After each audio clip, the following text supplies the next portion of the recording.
রে বাবা, আজকে দুনিয়ায় মানুষকে ঠকানোর প্রতিযোগিতায় নিবেছি। দুনিয়ার জিন্দেগিতে রাহমাতুল লিল আলামিন ডাক দিয়া বলে হুকুকুল্লাহ, হুকুকুল ইবাদ। ইবাদতের দুইটা দিক, একটা হলো আল্লাহর হক আর একটা হলো বান্দার হক। আল্লাহর হক নামাজ পড়ো নাই, হজ করো নাই, রমজানে রোজা রাখো নাই, দুনিয়ায় পর্দা করো নাই, আল্লাহ চাইলে তোমারে মাফ করে দিতে পারে।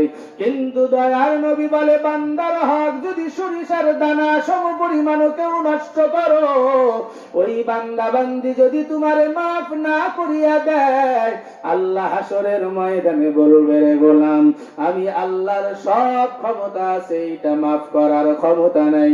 ইন্নাল্লাহ আলা কুল্লি শাইইন কাদির। তাফসীরে বাইজাবির ভিতরে আল্লামা বাইজাবি রাহমাতুল্লাহি আলাইহি বলেন, আল্লাহ ডাক দিয়ে বলে রে গোলাম, আমি আল্লাহ সব করতে পারি, কিন্তু দুনিয়ায় কেউ কারোর হক যদি নষ্ট করিয়া আসো, ওই ব্যক্তি যত সময় পর্যন্ত মাফ না করবে, আমি আল্লাহর ক্ষমতা নাই, আমি আল্লাহ তোমারে মাফ করতে পারবো না।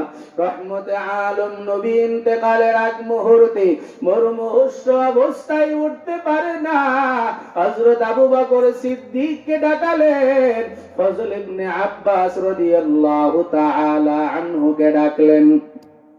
বুখারী শরীফের ভিতরে ঘটনা আসছে, হযরতে আবি হুরায়রা রাদিয়াল্লাহু তাআলা আনহু বলেন, নবী যখন দুইজনকে ডাকলেন, আবু বকরকে বললেন, যাও বিলালকে বলো মিনারের উপরে একটু এলান দিতে, মসজিদে নববীর সামনে আমার গোটা সাহাবী মুসলমানদেরকে একত্রিত করিয়া নাও, একটা তালিম শেখানো বাকি আছে, আমি একটু শেখায়া দেই। সব সাহাবীরা কাজকর্ম বাদ দিয়া বিলালের কণ্ঠের আওয়াজ যখন পেয়েছে, মসজিদের সামনে হাজির হয়ে গেলেন। আল্লাহর নবী উঠতে পারে না,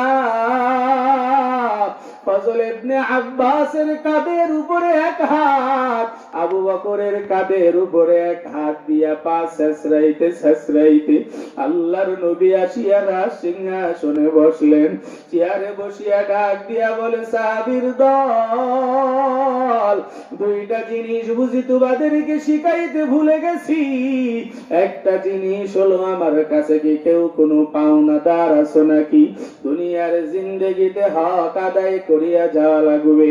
আমার তো মনে পড়ে না তোমরা আমার কাছে কেউ পাইবা, আর আমিও কারোর কাছে পাবো না। যদিও পেয়ে থাকি, আমি রাসূল মাফ করিয়া